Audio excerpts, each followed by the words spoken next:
දෙවෙනි සින්දුවක් අහන්නේ තුෂාරගෙන්ම සින්දුවක් අහලා ඉන්නවද කොහමද? හරි අපි තුෂාරගේ පැත්තට හැරමු. අපි ජෝගේ සින්දුවක් අහන්න ලෑස්ති වෙන්න අපි මම හිතන්නේ අපි අරගීතය අහුවේ නැත්නම් අපරාධයක් කරනවා. ඒ නිසා මේ යන සූදානම් පොඩි කොටසක් කියමු. මොකද ඒක සෑහෙන්න පිරිසක් එදා ඉඳලම ආගමක් විදියට අහන ගීතයක් බවට පත් වෙනවා තියෙන. ඒ නිසා තාමත් ඒ ගීතයට ඒ වළංගුතාවය තියෙනවා. කොතන ඇහුණත් මේ සින්දුවට ආදරය කරන පිරිසක් ඉන්නවා. ඒ නිසා පොඩි කොටසක් ගායනා කරමු.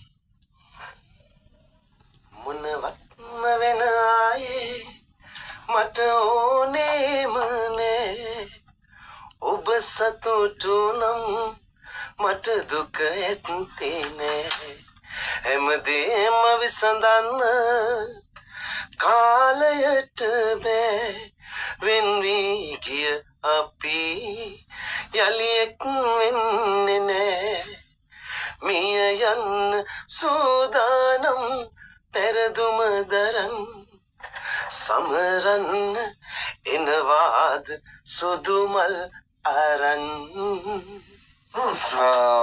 දැන් මං අහන්නේ මේ ගීතයත් එක්ක ලැබුණු ප්‍රේක්ෂක ආදරය ප්‍රේක්ෂක ප්‍රතිචාර ගැන අද සිහි කරද්දි මොකද හිතෙන්නේ? මේ ඇත්තටම කියනවා නම් ඔය ගීතය මේ තරුණ පරපුරේ ගොඩක් කට්ටියගේ ඇත්තටම කනේ තියෙන ගීතයක් වගේ. හැම කෙනෙකුටම වගේ ඕක ප්ලේ වුණා කිව්වොත් ඉතින් ඒකත් නිවැරදි. ඒ කාලෙත් එක්ක ප්‍රතිචාර එදා වගේම අදටත් ඉතින් මේ වේදිකාවේදී ඒකෙම මම ඒක සමහරවිට මට හිතා ගන්නත් අදට ගීතේ ගෑල්ලක් කිව්වත් මේ ස්ටේජ් එක එදා මුලින්ම ඒ විදිහට මේ ගීතේ තියෙනවා. එදා මුලින්ම මේ සිංකරද්දිය මේක සිංකරද්දී හිතුණාද මේ ගීතය තුෂාර ජෝ කියන කෙනාගේ ජීවිතය වෙනස් කරන්න පුළුවන් ගීතේ බවට පත් වෙයි කියලා පොඩිවත් ඉංගියක් නිකන් ඔයාලට හිතුණාද මේක මොන හරි වෙයි කියලා? ඔව් මෙලඩි ඉස්සරම් දැන් ඕක මට ගෙනත් දුන්නේ අත්තම අපේ තරිඳු කොස් තමයි ගෙනාවේ. මේ සින්දුවක් තියෙනවා මේ පොඩක් අහලා බලපන් මේක කියලා මට දුන්නා. මට වෙන සින්දුවක් තමයි දීලා තිබ්බේ.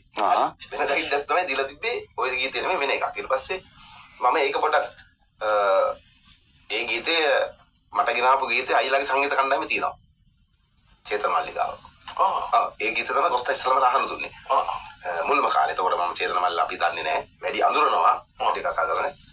ඊට පස්සේ මට ඒක අයිඩියා දුන්නා. මම ඇහුවා අහලා ඊට පස්සේ මට ඒක සෙට් නෑ වගේ එච්චරම ෆීල් එක තිබුණාට මම ඒක කියන්න ආසාවෙන් හිටියද කොස්තා තවදක් කියලා මේක පොඩක් අහලා බලපන් කියලා ඔකම දාලා පෙන්නනවා. ඊට පස්සේ මං කිව්වා ඔක වෙන එකට හැදුවේ කියලා. මං කිව්වා කොස්තා ඔක මට දෙන්නකෝ කියලා. එහෙම පොඩි ඒ ඇහුවට පස්සේ පොඩි අදහසක් තිබුණා මේක පොඩක් පත් වෙයි කියන එකට. ඊට පස්සේ තමයි තෝරගෙන කොස්තාගේ ගීතය ඉල්ලලා මං කිව්වේ. ඉතින් ජීවිතේ මම හිතන්නේ සෑහෙන වෙනස් වෙනවා. ඒ කියන්නේ කලාකරුවෙක් නැත්නම් ගායන ශිල්පියෙක් ගත්තන් පස්සේ තමන්ගේ රසිකයන්ට ගීතයක් ගායනා කරලා ලැබෙන මේ අර ආයේ තෘප්තිය ආයේ ලේසියෙන් ගන්න පුළුවන් එකක් නෙවෙයි නේ. ඉතින් ඒ නිසා මම හිතන්නේ තුෂාරගේ හැරවුම් රක්ෂයක් බවට පත් වෙනවා මේ යන සූදානම් කියන ගීතය.